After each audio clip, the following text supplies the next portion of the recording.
I've been asked, oh my God, I see the baby, which yesterday I almost left where I was to go pick up the little baby. It's almost I like to fancy myself a baby whisperer. I can hold strangers' babies and they're relaxed in my hands. Hello, baby. So I was asked to speak a little bit about how the scientific research that we've been doing is relevant, and I was really glad Victor just sort of framed it. The first 45 minutes of my remarks, I'm just going to talk about the science, and then we can do some questions and we can talk about how they might apply. So I'm going to actually be discussing some of our basic research on social networks. Because human beings are embedded in social networks, and these networks obey very particular biological, psychological, sociological, and mathematical rules. And if we can understand these rules, we can exploit this understanding to improve human well-being and to make public policy interventions. Because taking human social connection into account gives us great opportunities to gain new insights into human behaviors. Now, first of all, what's the difference between a group and a network? This might be a group of people here. Every dot is a person, and there's 100 dots there, and we might say this group is defined, for example, by a location. They're at a sporting event. Or we might say they're defined by an attribute. They're Republicans or Democrats or scuba divers or Marines, or they have some kind of feature that characterizes them. But the difference between a group and a network is that a network, in addition to the constituent individuals, also has ties, has connections between the individuals, a specific number of connections and a specific pattern of connections. And there are two fundamental kinds of networks. There are artificial networks and natural networks. The simplest kind of artificial network you could make from these 100 people is to take them and arrange them into a linear array. You add 99 connections to those 100 people and arrange them in this form here. And now this group has properties that the previous 100 people did not have. This group, for example, is organized to be better able to put out a fire or to transport debris. So you take those 100 people, you add 99 ties, and now this group of people has these emergent properties, these new properties that don't inhere in the individuals, that arise because of the connections between the individuals and because of the specific pattern of connections between the individuals. For example, I could take the same number of people, 100 people, and the same number of connections, 99, and arrange them into a different topology, into a different architecture of ties, such as this. This is an old-fashioned pre-internet technology known as a telephone tree. So in the olden days before the internet, if a school was going to close, all the parents were organized. Each parent had two other parents they were supposed to call. The principal would call that first parent in the middle, for example, for a fantastic, delicious, one of life's great pleasures, a snow day. The principal would call those of you who don't live in New England don't know the joy you're missing of a snow day. But the principal would call the middle person who had two people to call, each of whom had two people to call, and this topology is optimized for the rapid and accurate transmission of information. Same number of people, same number of ties, different architecture, different purpose for this group of people. But I'm interested myself in real, natural social networks, the kind we humans have been making and embedding ourselves in for tens of thousands of years. In fact, the kind that I show in my book Blueprint, natural selection has shaped us to have. We evolved to make networks like this. Each of us naturally chooses, as Aristotle wrote also about friendship, naturally chooses our friends, inherits our kin, picks our neighbors. All those people also are doing the same thing.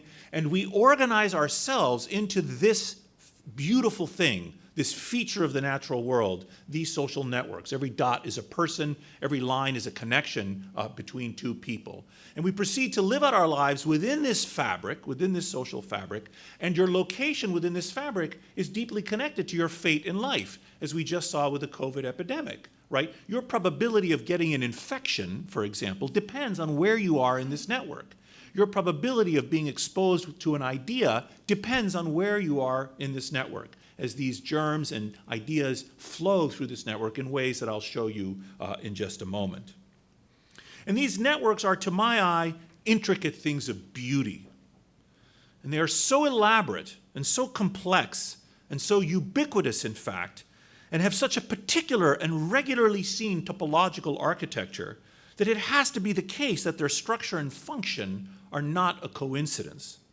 Indeed, humans have evolved to have social networks with particular structures that underlie the processes of social influence and information diffusion that I'm going to exploit in some experiments I'll show you in a moment to make the world better. For instance, some of our work has demonstrated the genetic encoding of human social networks under the influence of evolution. Just as a sidebar, you probably all take it for granted that we have friends. You can think of that as a human phenotype. It's a very unusual phenotype.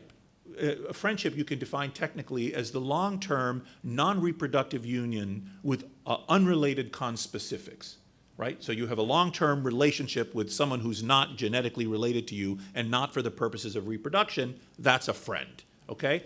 We do it. Certain other primates do it. Only someone like me would love a definition like that. We do it. Certain other primates do it. Elephants do it, and certain cetacean species do it. And it's a very uncommon thing in the natural world. So it's as we've shown in other work I won't be presenting to you today, is partially genetically encoded. But to the extent that that's the case, if in fact social network structure has genetic antecedents, it begs the question of how ancient this structure is, or whether we can document such structural features in human populations living in non-modernized settings. Would the sorts of networks formed by ancient humans look like ours, like the ones we make today with all of our modern technology? What we would love to do, if we could do, is fly back 10,000 years and map the social networks of those people and see, do they look like ours? Now, we can't do that, so we settled on the next best thing in this project that we published in 2012, which was to map the social networks of the Hadza hunter-gatherers. They are one of the last remaining hunter-gatherer populations on the planet. They have no material possessions to speak of. They hunt and they gather for their food. They sleep out under the stars. There are only about 1,000 of them left. They live in our ancestral environment around Lake Eyasi in Tanzania. And every few weeks they move camps and forage in the area where they live. What we did in this situation is we made a photographic census of all living adult Hadza, a kind of Hadza Facebook, and we printed it on posters, and we took it out into the field, and there's my postdoc in the lower right, Corinne Apicella, and Corinne just sort of camped around Lake Eyasi and waited, because you can't make an appointment with a Hadza person, you just have to sort of wait, and then like a week went by, and someone walked by, and she said, "Excuse me, who are your friends?" And that person pointed to their friends. And then she waited another week for another person to walk by, and who are your friends? And so we painstakingly mapped the social networks of the Hadza hunter-gatherers. And what we found was a number of things. First of all, we found that Hadza networks, and this is an example, every dot is a person, every line represents some kind of relationship between two people, a friendship or a kinship relation between the two people. What we found was that these networks, both mathematically and visually, look just like ours. So despite the fact that in the intervening 10,000 years we've invented agriculture, we've invented cities, we've invented telecommunications, these people form the same kinds of networks that we form. Network structure, it would seem, has this very ancient origin consistent with our work on its partially genetic basis. Now, we also did something else while we were there. The Hadza love honey. It's very difficult for them to get. They actually have this also very unusual symbiotic relationship. It's one of the very few, I think it's the only one. You know how there are these, like remoras and sharks have this type of relationship? In humans, there's, to my knowledge, just one such example, which is the relationship between Hadza and the honey seeker bird, where the honey seeker bird shows the human where is the honey hive, and then the human climbs the tree to get the honey, gets bitten by bees, knocks the hive down, takes the honey, but then the bird eats the comb that's left over behind. So it's this symbiotic relationship between these birds. And so the Hadza love honey, but it's really hard for them to get. We just got it at Costco. We bought these honey sticks at Costco, and we took them to Hadza land, and we gave each of them 3 honey sticks. And we said, you can't keep these for yourselves. To whom would you like to give this as an anonymous gift in your population? And we tracked all of that giving, that anonymous giving, and we used that as a marker for friendship. It's a good marker for friendship. And then we also assessed how cooperative the people were by playing so-called economic games, like public goods games, dictator and ultimatum games with the people there. And so the dot size and color here indicate how cooperative the people are. Do they make high donations in large yellow dots or small donations in small red dots? And if you look at this image, you should see that the cooperators tend to cluster together with each other, which actually is a tangent, speaks a little bit to what Fihey is doing, creating these little clusters of cooperative individuals. And the non-cooperators also have their own regions of the network. Now, in a completely different line of early work, we also looked at phenomena such as human emotions. When human beings have emotions like anger or happiness or fear or disgust, we show them. Why? Why do we show our emotions? It's not hard to construct an argument from evolutionary biology as to why it might enhance our fitness to experience emotions, why it would be good for me to be capable of having an emotional life. But I don't only have that emotional life interiorly, I show it on my face. And not only do I show it, but you can read it. And not only do you read it, but you copy it. Why would that be? Why would we be endowed with this capacity to mirror and copy each other's emotions? And there are advantages, as I said, to simply having these emotions, but we don't stop there. There is emotional contagion. And this function of emotions suggests that whatever other advantages they might offer, they are also a primitive form of communication. And I'm pretty sure that actually the capacity for emotional contagion and communication in that way anteceded our capacity for oral language and communication in more explicit means. Now, we're accustomed to thinking about emotional contagion as fleeting and involving just a pair of people. So, for example, if you're on the subway, say in New York, or if you're on the subway and someone across the subway, smiles at you, you just might instinctively smile back at them. And when I told this story in New York City, they said, well, we don't do that in New York. And I said, well, everywhere else in the world, that's normal human behavior. Someone smiles at you, just smile back at them. But of course, emotional contagion can be broader still than just dyadic contagion, such as the punctuated and broad expressions of anger in the form of riots. So we wondered whether emotions might spread beyond pairs of people, and might they do so, however, in a more sustained way than riots? Could there be a kind of a quiet riot? Could there be a kind of emotional stampede under the surface of these networks that we all make? Maybe emotions spread across network ties well beyond pairs and in a more sustained fashion all the time. In fact, maybe emotions have a collective existence and not just an individual existence. And so this is one of the first images we made about this. This is early work from 2008. We made, I think, the first network map of human emotions. Every dot is we actually used the Framingham Heart Study to do this, exploiting certain data that hadn't been used for this purpose. Every dot is a person. Every line between them is a relationship. And we now color the dots according to how happy people are. Happy people are yellow, sad people are blue, and the green are in between. And once again, if you look at this image, you'll see clusters of happy and unhappy people within this social network. Furthermore, you may observe that the blue unhappy people are more likely to be on the periphery of the network. They're sort of visually more on the margins of the network. They have a certain structural position within the network. And furthermore, these clusters go to 3 degrees of separation. So in other words, my happiness is related to my friend's happiness, my friend's friend's happiness, and my friend's friend's friend's happiness. There's a observational, initially, and I'll show you experiments in a moment, relationship that goes out to 3 geodesic steps through the social network. Subsequent very large randomized controlled trials done by others in online settings have confirmed these results.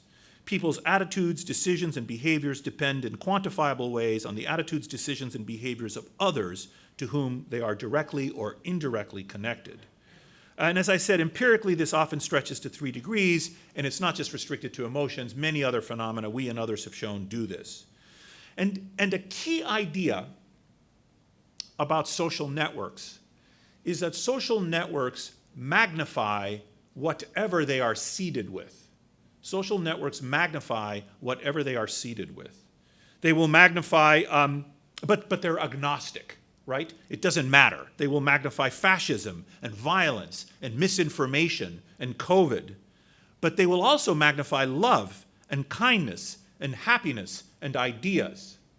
But they don't give rise to those phenomena themselves. An external force, maybe like Fihi, has to impinge on the network to get the epidemic started, right? We had no epidemic of COVID in this country until the virus came to our shores. Once it came to our shores, our natural connection with each other and the pattern of our connections gave us much more of the virus than there would have been, for instance, in the limiting case where we all lived like hermits and no one was connected to anyone else. So social networks are a social magnifying glass. They make more of whatever you put into them. Now, to be clear, we're affected in another way by social networks, not just this social contagion thing that I've just introduced. It's not just what's happening around us that matters. The actual structure of the network also matters. Now, think about these two objects. As we all learned in high school chemistry, these are both made of carbon. And on the left, you have graphite, which is soft and dark. And on the right, you have diamond, which is hard and clear. And there are two key intellectual ideas here. First of all, these properties of softness and darkness and hardness and clearness are not properties of the carbon atoms, they are properties of the collection of carbon atoms. And second, which properties you get depends on how you connect the carbon atoms to each other. Take the same carbon atoms and connect them one way, you get one set of properties. Connect them a different way, you get a completely different set of properties. And in fact, it's the same with human groups. You can take a group of people and connect them one way, and they are sweet and kind to each other and cooperative and innovative and productive. Or you take the same human beings and connect them a different way, and they are mean and violent towards each other and unproductive and uninnovative and uncooperative. In fact, more generally, that it's the ties between people that make the whole greater than the sum of its parts. New properties, such as cooperation and violence, health and happiness, and even truth and falsehood, can emerge because of the connections between people, because of the ties between them, and not necessarily because of the people themselves. And so it's not just what's happening in the people around us, whether they are altruistic or happy or rich or thin, for example. Our experience of the world also depends on the actual structure of the ties around us, near and far. Now, one of my favorite examples of this is work by Brian Utsi at Kellogg at Northwestern in Chicago. And Brian became unaccountably interested in the success or failure of Broadway musicals. He became obsessed with why Broadway musicals might succeed or fail. And he assembled a data set of 326 Broadway musical production companies, the musicians, the producers, the actors, and so on that were putting on the show.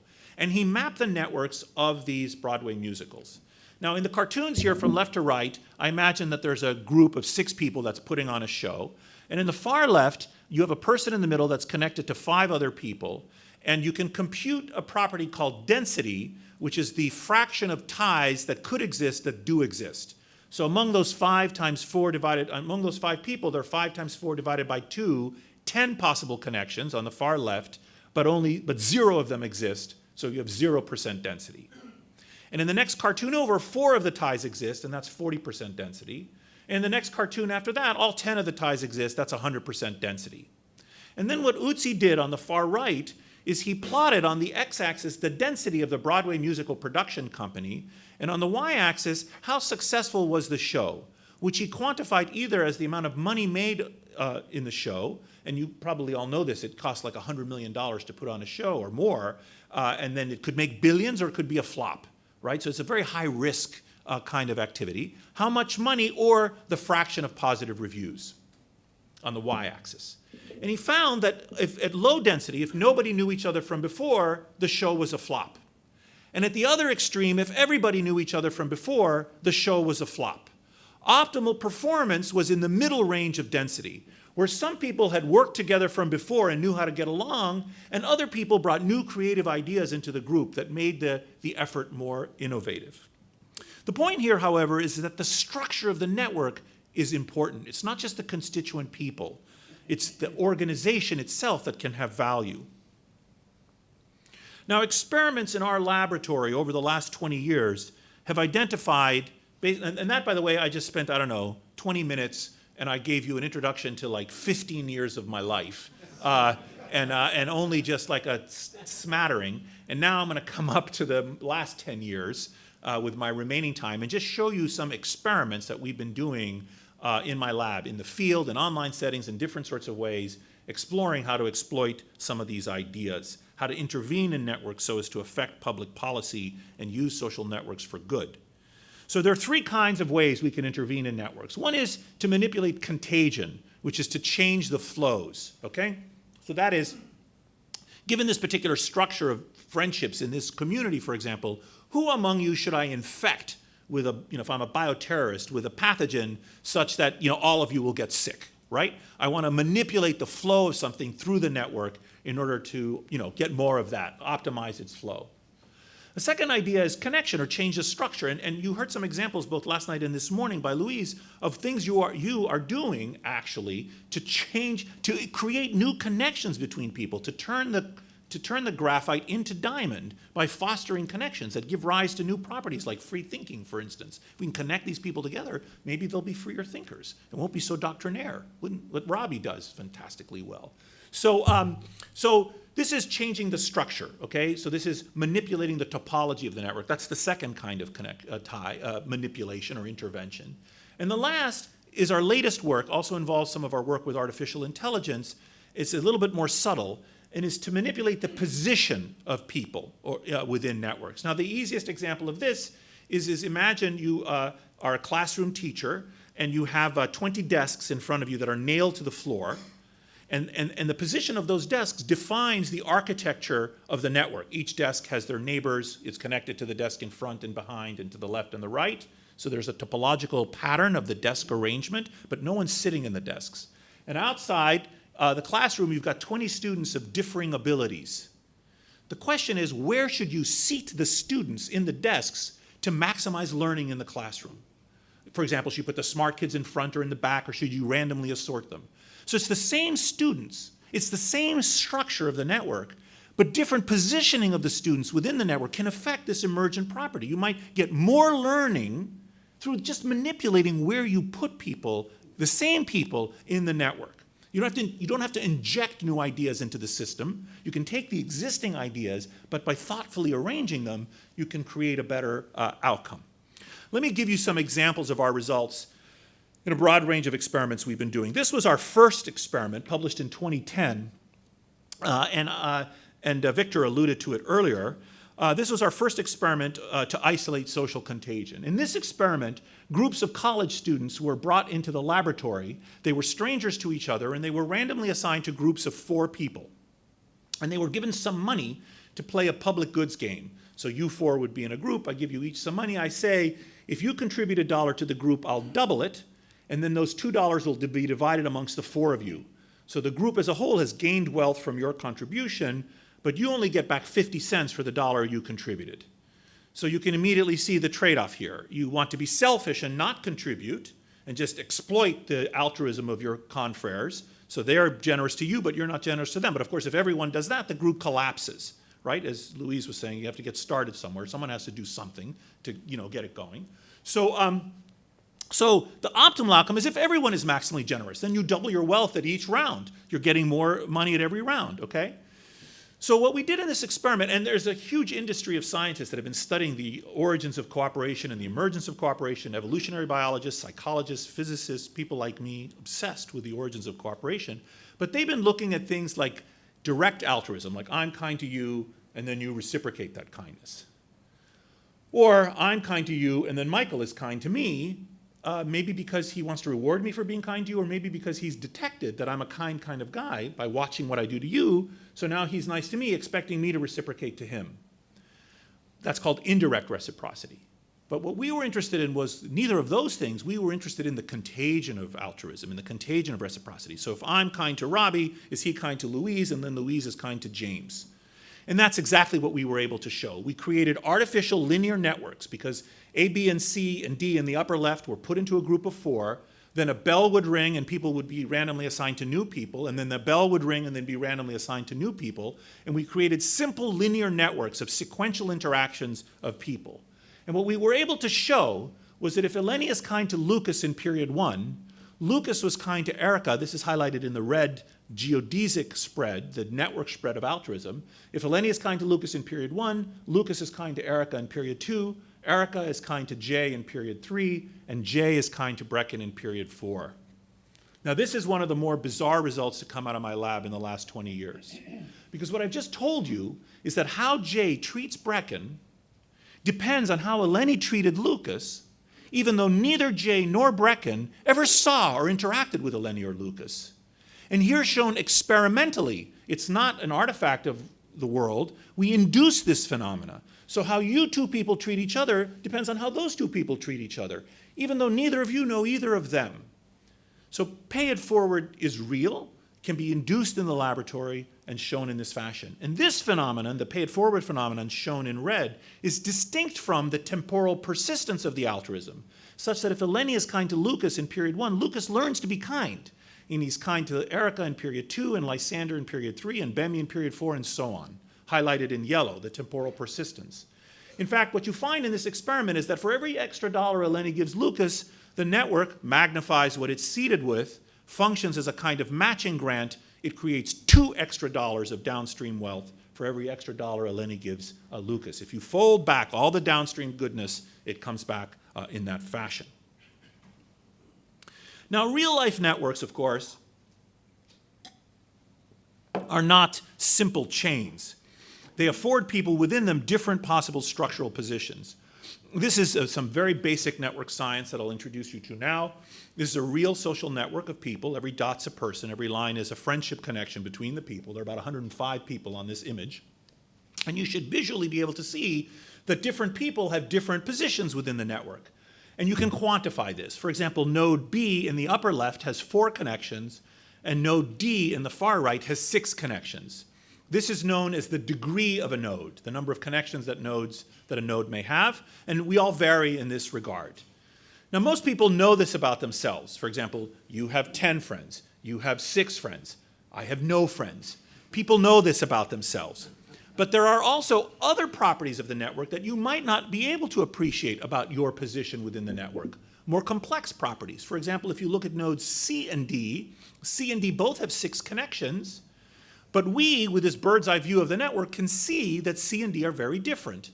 And I can cultivate this intuition in you by asking you, who would you rather be if a deadly germ was spreading through the network, C or D? And your intuition should be that it's better to be D, that D is going to be less likely to get the pathogen and less likely to get it early in the course of the epidemic. Now, who would you rather be if a juicy piece of gossip was spreading through the network? You'd rather be C, right? You have the intuition that person's in the middle of things. Anything flowing through the network will reach them early and is more likely to reach them. This is known as the centrality of a node, and it can be quantified mathematically in a variety of ways, how central it is in the network. Last, you can look at nodes A and B, and A and B both have 4 connections, but the difference between the two is that A's friends are friends with each other, whereas B's friends are not friends with each other. And that's known as the transitivity of a node. The probability that your friends are friends with each other can vary even if you have the same number of friends with some other person. So that sets that little technical, there are actually many more complicated things you could quantify, but that's those terms, the degree of a node, the centrality of a node, and the transitivity of a node set the stage for some of the experimental results I'm about to show you. Because what we've done is we've developed a paradigm of experiments that we've been conducting illustrating how one might manipulate contagion, for example, in sets of villages in the developing world, though the same principles could apply to sets of classrooms or universities or workplaces or hospitals or online and so on. Here are 2 village networks of 100 people, and imagine that on the village on the right, you have enough money to reach 6 people to target them with some kind of educational intervention. You pick the 6 yellow dots at random, and you target them for that intervention.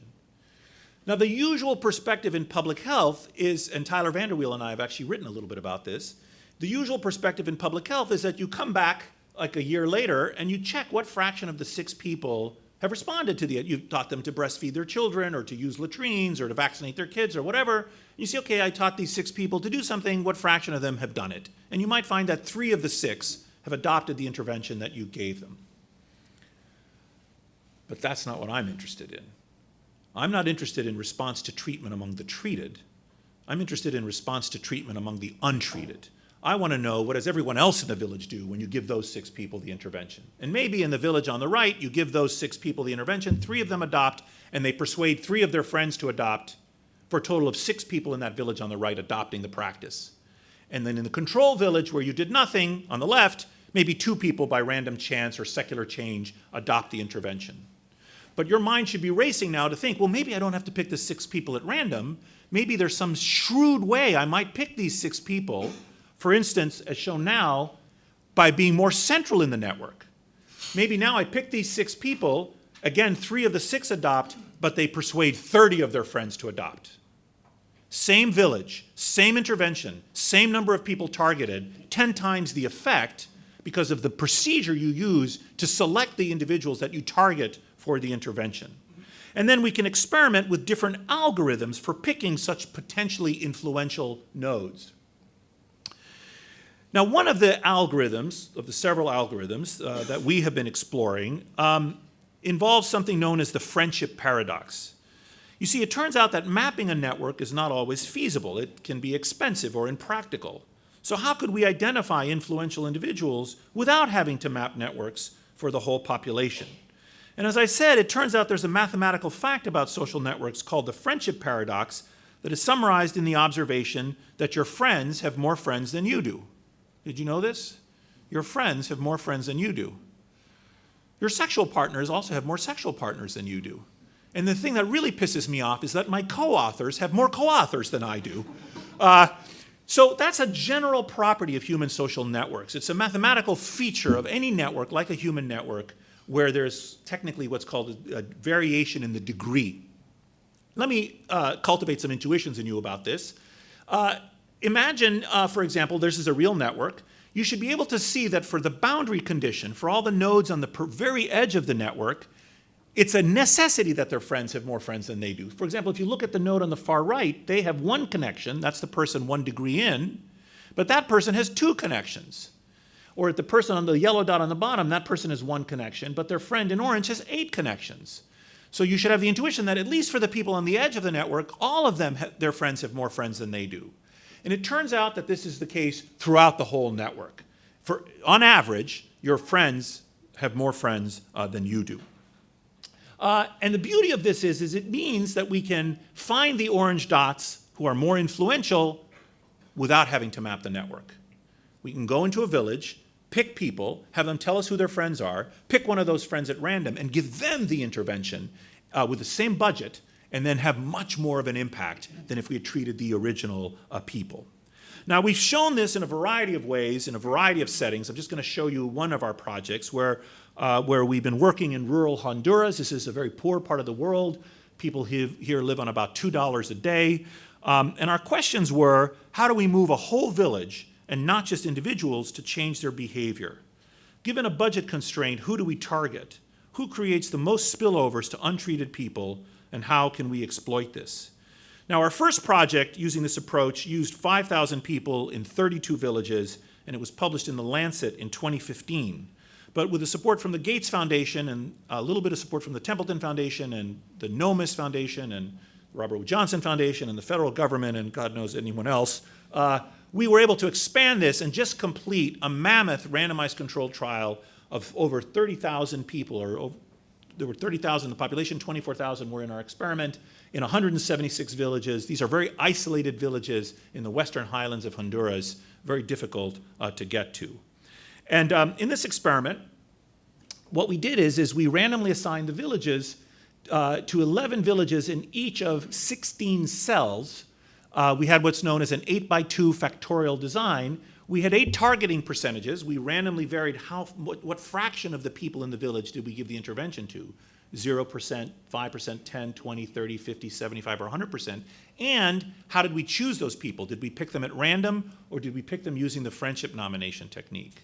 And you should have the intuition that maybe I don't need to persuade everyone at Princeton to think a certain new way.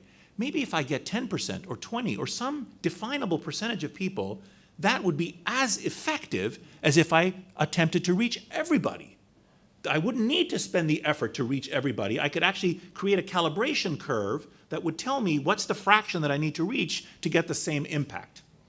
So we proposed to do something that had never been done before, and that's to map these curves empirically. On the x-axis is the percent of people targeted, between 0 and 100%, and on the y-axis is the percent of people reached from 0 to arbitrarily 50% here. And what the dotted purple line in the middle says is that if you target, when there's no social effect, if the more education you deliver, the more educated the targets become, if you target 100% of the people, maybe 50% of the people respond. Or if you target 60% of the people, maybe 30% of the people respond. But if there's a social effect, if people are influencing each other, you would get something different, which is this sigmoid curve shown in the dotted red. At low targeting fractions, when you just reach 5% of the people in the village, the non-adoption of the intervention by their friends suppresses their adoption of the intervention. So they don't take it up because their friends haven't adopted. So you target 5%, 10%, 20%, they're not doing what you want until you reach the critical threshold, and then you have explosive growth in adoption. And now the social effect that worked against you now works for you. It becomes easier to persuade the next person to adopt the intervention because all their friends have adopted now. And that's the dotted red line when there's a social effect. And you might want to know, where is that inflection point? Because that's the threshold I need to get to, and then I can stop. I don't need to go the whole way. Furthermore, we wanted to see, could you shift the curve to the left, get an enhanced social effect to the yellow line by using friendship nomination? And in a study published last month in Science, we showed that we were actually able to do that. That's exactly what we were able to do. This shows hand washing, the knowledge that hand washing prevents respiratory illness on the left, and sought care for pregnancy danger sign, a practice, a woman changing her behavior when her baby's life was in danger, which is an important change in practice, on the right. And these curves are just as we predicted on the left. I won't go through the details in the name of time. The blue dots show random, the blue lines and dots show random targeting, and the orange dots, which are up and to the left, show friendship nomination targeting. And this is a scalable technique that doesn't require network mapping or expensive questions. In another study that we published 2 years ago now in PNAS, that paper was just published in Science, this one was published in PNAS, we did the same thing in poor communities in India. So in this situation, we said, well, in our Honduras experiment, we would go into a village, we would say, who is your friend, Dan? And you would say, James is my friend. And I'd say, thank you very much. And then I'd go give something to James. And you might say, wait a minute, what about me? Right? That's a kind of maybe a problem with our method. So we said, okay, instead, why don't I give both you, Dan, and you, James, the intervention? So instead of picking 10% of you at random, having you identify your friends and delivering the intervention to your friends, instead, pick 5% of you at random, have you identify your friends, and give that 10% the intervention. We call this pair targeting. And we showed in this trial, which in this type of poor part of Mumbai, in the buildings such as this, which are called chawls, we showed that actually we could do the thing that we said. Here in this image, these are 3 illustrative chawls. We had 50 of these chawls. They were randomly assigned to 3 targeting algorithms. This was an intervention to decrease neonatal anemia using iron-fortified salt. There's random targeting on the left, friendship targeting on the right, and pair targeting on the far right. The size, by design, of the 3 chawls was roughly the same, about 60, 61, 66, and 59. The number of targets that were chosen was randomly chosen, was roughly the same, 12, 13, and 8. But the impact, the total number of people adopting, was very different. So with random targeting, 7 of the 61 people adopted. With friendship targeting, more, as I showed you in the other experiment, adopted 12. But with pair targeting, 21 of the people adopted. 3 times the effect, targeting the same number of people just by using this procedure. Now let's consider some connection interventions next. Then I'll show you one slide, or I might skip it, depending on time. I'll have to judge how interested you are, on a position intervention. And then I'll close with one big idea, and then we can spend time, plenty of time, I think, talking. So this is a connection intervention. We have developed some software in the laboratory called Breadboard that allows us to create online worlds into which we recruit real humans. This software is integrated with online labor markets, and tens of thousands of people over the last few years have come into our online laboratory, and in a kind of godlike way, we can engineer the connections between people and drop people into different worlds and therefore experiment to see what arrangement, graphite or diamond, yields the properties that we want. We've made this software publicly available at breadboard.yale.edu. Here's one of our early experiments where we manipulated connection to affect how cooperative people in a group can be. So in this experiment, on the bottom branch of the experiment, we took a group of people and we dropped them in one regime of the experiment into a fixed network. So on the far left, the topology of the network, the pattern of ties, is specified. It's something called an Urgis-Renyi random graph model with 30% tie saturation. Anyway, it's an approximately realistic shape of a human network. We dropped the people into the network and we introduced them to their friends, their new neighbors. And we gave them some money and we said, okay, play a public goods game like the one I described earlier with the Hadza. You can be, or the contagion experiment, whether you have some money, you can give it to your friends, it gets doubled, everyone benefits, but you pay a price, everyone should cooperate. And what we find on the far left, and then they do that over 10 rounds of the experiment. And this paper was published in 14 years ago now. And what we find is that the blue dots are the nice cooperative people and the red dots are the mean defectors that exploit their neighbors. And we find on the far left at the beginning about 60% of people start being nice. But what happens is then their neighbors start abusing them. Like, I'm nice to you, but you don't reciprocate. You're not nice to me. So I either have two options. I can either be a sucker and keep being nice to you, or I also switch to defection and stop being nice.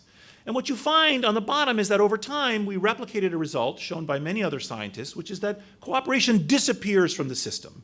Everyone becomes a red defector, except a few little blue dots on the far right there, keeping civilization alive, like the Madison program, on the edge of the campus, trying to do what they can, on the far right, okay?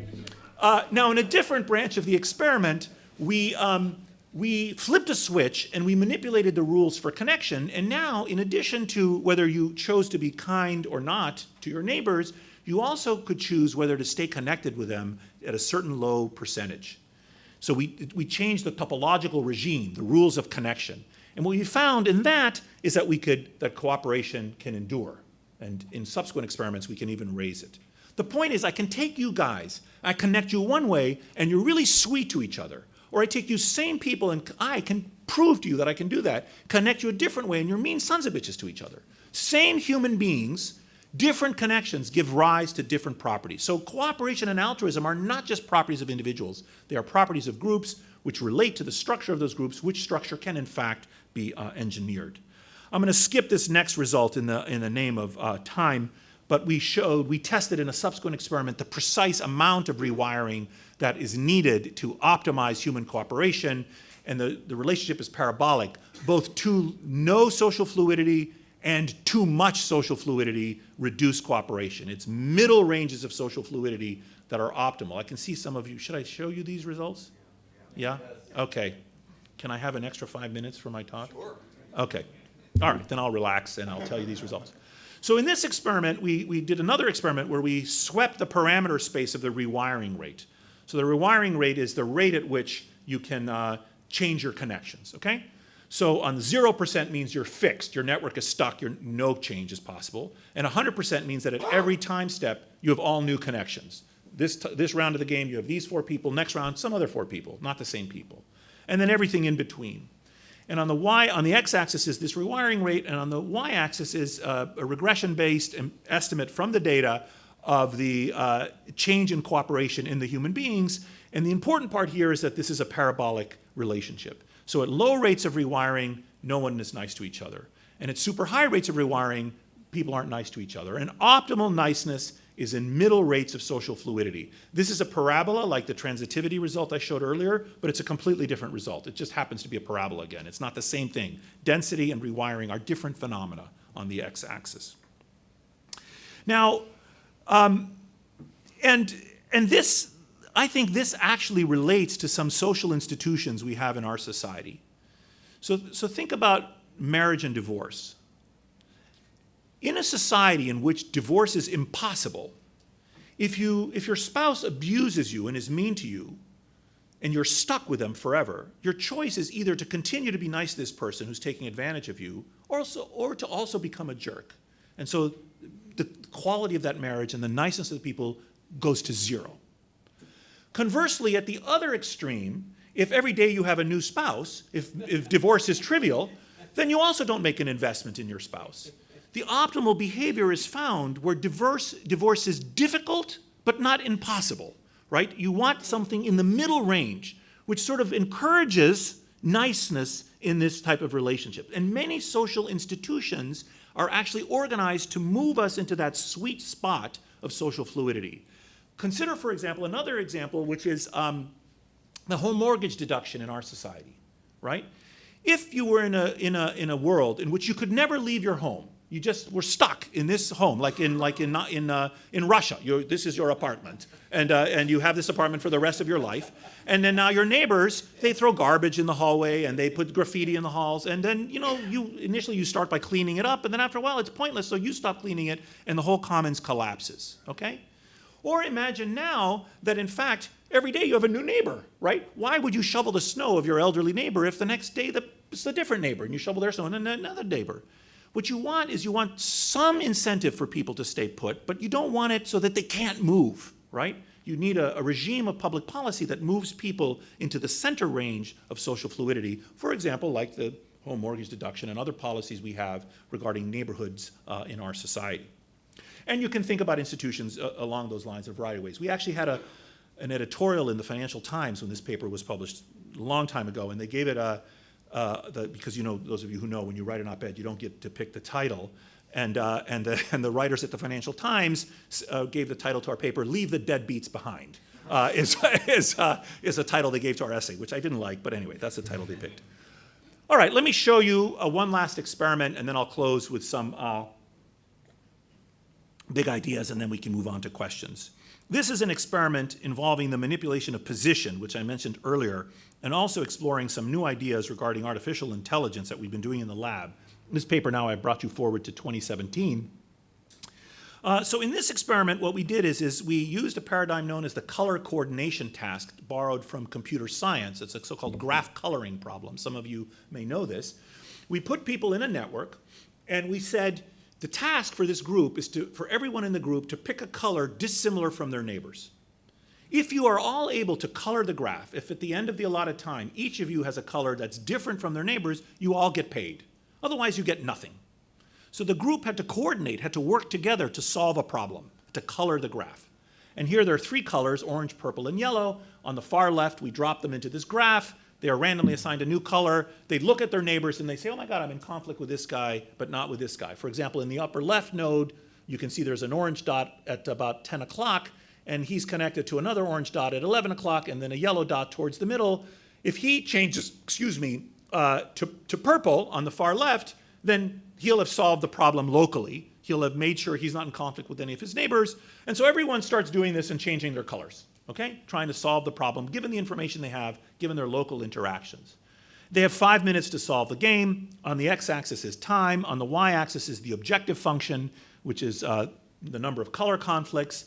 And at the beginning, there are 12 red lines indicating adjoining nodes that are in conflict, and which is called a resolvable conflict. That means that is a connection where one of the people can make a choice and make the conflict go away, the color conflict go away. But there are also some irresolvable conflicts, which is a person in the network who can't make a choice. They have, let's say they're connected to people of all three colors, so now there's no color they can move to without creating a problem. And they start solving the game, blah, blah, blah, blah, blah, blah. By 105 seconds, you get to the middle one here, and you see that everyone has done their job and colored the network, except the two people in the middle who are both colored yellow, but they're stuck because there's no color they can switch to that doesn't increase the conflicts in their neighborhood. So one of them has to make a counterintuitive move. One of them has to pick a color that increases local conflicts, but may unlock a global solution, which is what happens, and then by the end, they've solved the game, and then they get paid at whatever it is, 245 seconds. Now, because we're sneaky, what we did in this experiment, we had 4,000 people in 230 groups in this experiment. Because we're sneaky, we replace some of the people with bots. And we endow these bots with very simple artificial intelligence. So lately in my lab, we've been experimenting with what we call hybrid systems of humans and machines. We're increasingly in a world where we're interacting with forms of artificial intelligence as if they were human, on a level playing field. At the CVS checkout, there's a human checkout person and a machine checkout person. When we drive autonomous vehicles, they're human-driven cars and they're Waymos. Online, they're real people and they're bots. So, and we interact with them as if they're human, and the question is, how do the programming of those bots, how does it affect our lived reality, our experience? And what we did is we manipulated the behavior of these bots in two ways. We manipulated how noisy they are. I'll explain that in a minute. 0% noise, 10% noise, and 30% noise across the top. And we manipulated where in the network we put them. This is a position intervention. Did we position the bots randomly in the center or in the periphery? Now the noise of the bot is whether you allow the bot to be a little bit imperfect. So in the 0% noise, it looks at its neighbors, and then it always picks the color that has the fewest conflicts. But in the 10% noise, 10% of the time it makes a random choice. 90% of the time it picks the one with the fewest conflicts. 10% just picks something at random, a color at random. As you'll see in a moment, that's very helpful. And then what we find is shown by the panel in the middle, but let me illustrate. On the x-axis is time. On the y-axis is the probability that the group has not solved the coordination game. And at the beginning, it goes from 0 to 100% probability, 0 to 1. And at the beginning, none of the groups have solved, so it's 100% unsolved. And then if you look at the orange, if you look at the situation, the orange line, that's situations of human-only groups.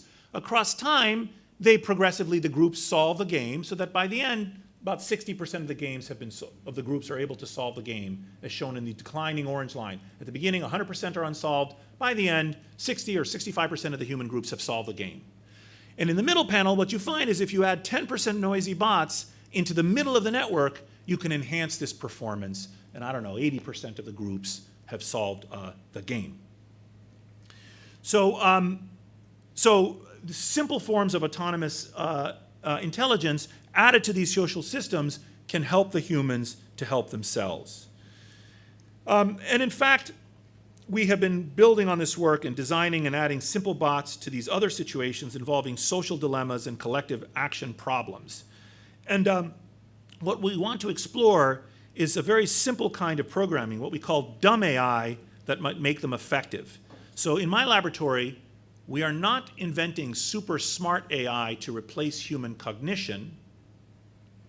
We are inventing dumb AI to supplement human interaction. Because the humans are smart, I can just add a few little perturbations to the system and get the humans to help themselves. I don't have to do it all. I just have to be a social catalyst. And this is what this work shows, and we've shown that we can enhance many collective action problems: coordination, cooperation, communication, evacuation, navigation, sharing, and in a paper we just published last month, creativity. We've shown that we can make human groups more creative by adding some bots in a paper published in Nature Communications. All right, let me close with one last idea that'll take 3 slides. It'll only take 3 or 4 minutes, and then we can do questions. And this idea has to do with what it means when we intervene in a social network, because I think such interventions provide us with a way to manipulate social capital. And to understand one sense of this, consider this idea. What's the point of a connected life? How does it help us as individuals and as a species? And it turns out that networks are a resource we can all use. Networks are a kind of social capital. Now, most people, when they think about capital, think about money. But actually, capital is any stock of resources that you can put to productive use. So capital is a stock that you can produce something with. And 2 further key ideas about capital are that in order to create capital, you have to invest skill and effort. You have to know something and do something to make capital. And second, and more subtle, and in an idea that's been keeping me awake for 20 years, is that in order to create capital, you have to make a change in the substance that makes it yield a higher rate of return than it otherwise would. That fundamentally, the capital creation process is about the transmogrification of the natural world. Changing one thing into something else is the deepest explanation of what capital creation really is. For example, a farm is a stock of capital. You take this forest, you invest skill and effort, and you clear the land. and you make a farm. And a farm is a reservoir of wealth that can be put to productive use for fruits and grains and flowers and so on. So you have skill and effort, you transform one thing into something else, and that makes it a reservoir of wealth and a source of productive power. Or, for example, you can take this tree and invest skill and effort and mill it into lumber. And the lumber is more valuable than the tree because you can do things with the lumber you couldn't do with a tree. Namely, invest still more skill and effort and make a violin. And the violin is more valuable, or a banjo if you're really an aficionado. You can make, I should have switched the slide, I didn't think to do it. A banjo, and then and now you can be even more productive, like you can make music. So at each step of the way, you make an intervention, you transform one thing into something else, and you endow it with new capacities that it didn't previously have and make it a reservoir of wealth.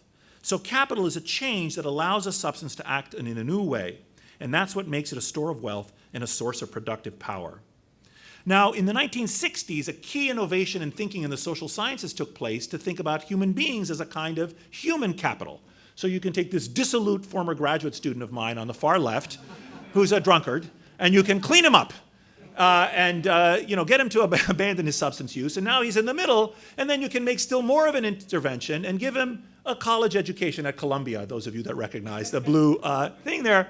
And so at each step of the way, you are increasing his human capital. Right now, for example, I'm investing skill and effort, and I am changing your minds. I am transforming your brains from one thing into something else, now ideally, hopefully, capable of doing things it wasn't previously able to do. And this is how social scientists began to think about human capital in the 1960s. Just like physical capital is created by a change in the material world, and human capital is a change in persons, social capital in organizations, in companies, in universities, in communities, in fact, in our whole society, is a change in the relations among persons, a change that renders the group more productive and capable of doing things it was not previously able to do. And that is the deepest account I can give you of what social networks mean for our lives and why it is and how it is that we can use them to make the world better. Thank you very much.